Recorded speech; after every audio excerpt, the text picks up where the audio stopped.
Hey everybody, this is ep3-LODWise, and today we're going to be talking about Drifters, Episode 3.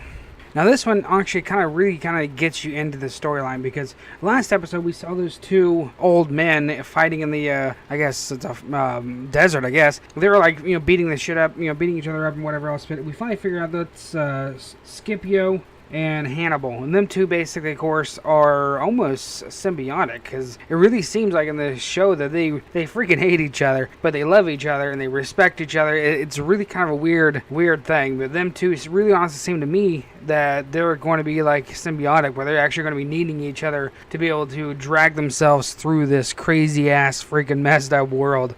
We kind of see this in the very first few minutes, really, where the soldiers there are making fun of them because saying, "Hey, we're not going to give you command because these two idiots look stupid," and they don't even know what they don't know the Elvish language or whatever this language is really what they're saying, but they know when they're being made fun of, and them two are backing each other up, and it's really hilarious. Freaking Hannibal's sitting on the ground saying, "I got to take a piss," and everybody's like laughing at him because he pisses his pants because he's an old man, whatever else, can't control himself, and that really kind of sets Scipio off. I mean, he really just jumps up and really defends him to the base of the bitter end almost. Almost started actually throwing blows at each other. So, I mean, that was kind of interesting to be able to see that. I mean, they are sitting here mortal enemies, but yet they'll defend each other and actually, honor each other very easily.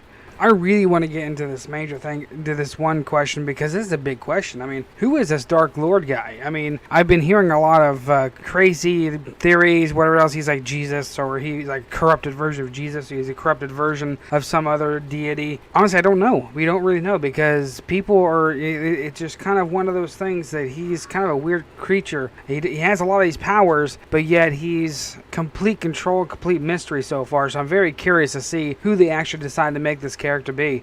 Some of these characters I didn't really honestly know complete the storyline of them. I had to kind of look at some of their history of what these characters were, but in the ends really seem like they're kind of overpowered for this environment. I mean, they really seem like they have a lot of power, and the Drifters really are just focusing on what they had on Earth, with the powers they had there, strength, intelligence, whatever else. And the other people seem like they just have mystical powers that they can just freaking burn everybody, like Joan of Arc here, or freaking not even sure, Anastasia, I can't pronounce the rest of the name, but that one right there could freeze people. I mean, they are seriously just having some major powers. I mean, very curious. I think that's the reason why the guy at the desk brought in freaking Kano, the pilot from the World War II Zero. Man, he just freaking cuts the dragons apart when the black, king their attacks and whatever. So I'm very curious what exactly this Black King's abilities are, because everybody else is very noticeable. I mean, they show their powers off really quickly, so I'm wondering maybe his abilities are able to, like, persuasion or something,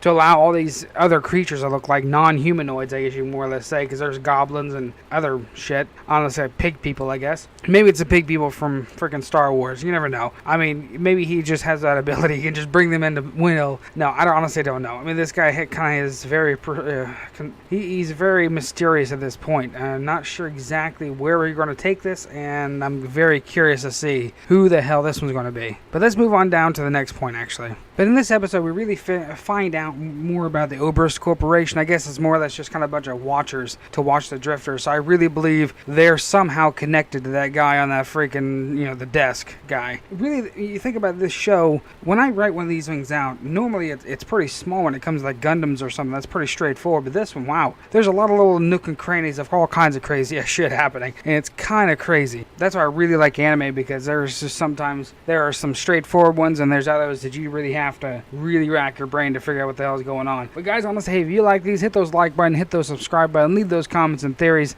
I definitely read them, and I will catch you guys next time.